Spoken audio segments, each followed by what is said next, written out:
Olá pessoal, sejam todos bem-vindos a mais um breve comentário, dessa vez a lição de número 8 da revista Atualidade Cristã, que neste terceiro trimestre de 2025 traz como tema Aprendendo com as Parábolas de Jesus. O comentarista da revista é o pastor Denival Lopes Penha, eu sou Fábio Fernandes. Vem comigo nesse resumão.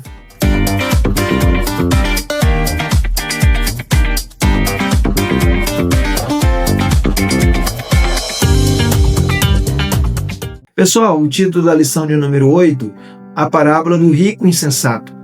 A insensatez é um mal recorrente na sociedade atual. Leva à ganância, que por sua vez leva à avareza, que é pecado semelhante ao da idolatria. A avareza, uma realidade enganosa. Que farei?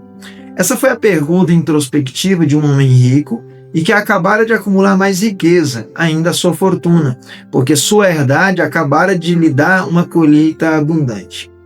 Faltou para esse rico a orientação de Paulo sobre o que fazer de forma sensata quando a riqueza aumenta. Quando se tem suprimento em excesso, sejam vossos costumes sem avareza, contentando-vos com o que tendes. Porque ele disse, não te deixarei, nem te desampararei. Farei isso. O homem rico diz, derribarei os meus celeiros e edificarei outros ainda maiores, e ali recolherei todas as minhas novidades e os meus bens. Essa resposta foi egoísta, por causa do uso abundante da primeira pessoa. Eu, seguido do pronome possessivo também na primeira pessoa, no meu. O homem rico estava tão focado em garantir a continuidade da sua vida que tomou atitudes que o mestre não recomendaria. Acautelai-vos e guardai-vos da avareza, porque a vida de qualquer um não consiste na abundância do que possui. Escrito está também, filhos, quão difícil é para os que confiam nas riquezas entrar no reino de Deus. Se as vossas riquezas aumentam, Davi, um pobre que se tornou rico em bens materiais, glória e fama, deixou registros de como administrar bem as riquezas. Se as vossas riquezas aumentam, não ponhais nelas o coração. O profeta Jeremias já admoestava também quanto ao perigo das riquezas mal administradas, que podem fazer do homem um insensato. Como a perdiz que ajunta ovos que não chocam, assim é aquele que ajunta riquezas, mas não retamente. No meio dos seus dias as deixará e no seu fim se fará um insensato. Assim pensava arrogantemente o homem rico da parábola. Premissas fracas, resultados instáveis. E direi à minha alma, segundo o dicionário premissa, é o ponto ou ideia de que se parte para formar um raciocínio. O insensato partir de uma premissa falsa. Alma, tens em depósito muitos bens, para muitos anos. Descansa, come, bebe e folga. Anthony Ash diz que o alvo desse rico era descanso e gozo, e o seu método de alcançar isto, em lugar da fé em Deus, era fé nos bens materiais. A declaração do insensato para sua alma foi carente de sustentabilidade. Louco, esta noite te pedirão a tua alma. No nosso estudo de caso, a inerrância de Deus garante a declaração para qualquer acontecimento por ele abordado, pois assim se apresentou o Todo-Poderoso. Anuncia o fim desde o princípio e desde a antiguidade, as coisas que ainda não sucederam. Que digo, o meu conselho será firme e farei toda a minha vontade. O próprio Deus disse, louco, esta noite te pedirão a tua alma. E o que tens preparado para quem será? A loucura testada por Deus para a declaração daquele homem foi dizer que tinha em depósito muitos bens, para muitos anos, e não sabia que naquela mesma noite sua vida chegaria ao fim. Esperança na incerteza das riquezas. As escrituras sagradas não condenam a obtenção de riquezas materiais. Porém, o Deus Supremo deixa aos homens orientações normativas de como administrá-las com sabedoria. Primeiro, manda aos ricos deste mundo que não sejam altivos. Segundo, que não ponham a esperança na incerteza das riquezas, mas a nossa esperança deve estar em Deus, que abundantemente nos dá todas as coisas para dela gozarmos. Terceiro, que façam o bem e enriqueçam em boas obras, Quarto, que repartam de boa mente e sejam comunicáveis. Quinto, que entesourem para si mesmos um bom fundamento para o futuro, para que possam alcançar a vida eterna. Foi o que faltou ao fazendeiro rico da nossa parábola.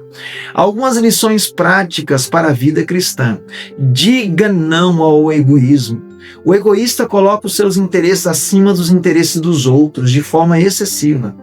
Hernandes Dias Lopes diz: ser rico para com Deus é deixar de confiar na provisão para confiar no provedor. É depositar sua fé em Deus e não nas bênçãos de Deus. Esse foi o erro do homem rico, confiar na sua fazenda, a ponto de colocá-la como garantia de descanso para a sua alma. A nossa alma só tem descanso no Senhor Jesus Cristo.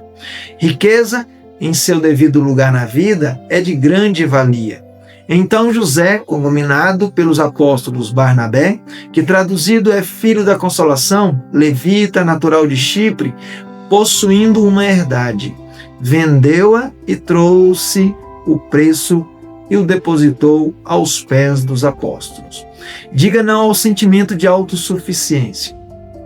Aprendemos com os teólogos French e Roger quando dizem que a atitude do fazendeiro da parábola para com as posses lhe deu a falsa sensação de segurança.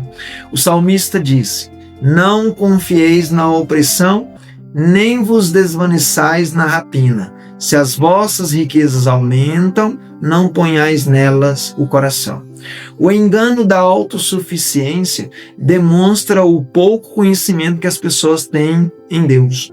O profeta Jeremias diz: assim diz o Senhor, maldito o homem que confia no homem e faz da carne o seu braço, e aparta o seu coração do Senhor.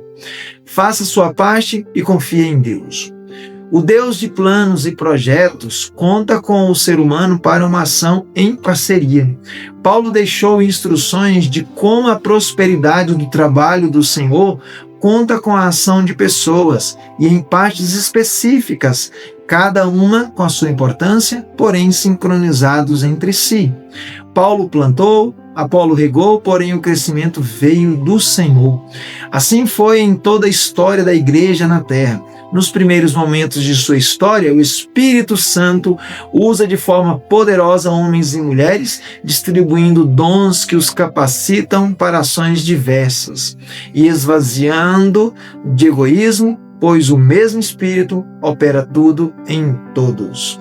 De forma sintetizada e por questões técnicas, porém, a parábola do rico insensato contém muitas instruções para a igreja, nessa atualidade de predominância do egoísmo dominante no mundo que a cerca.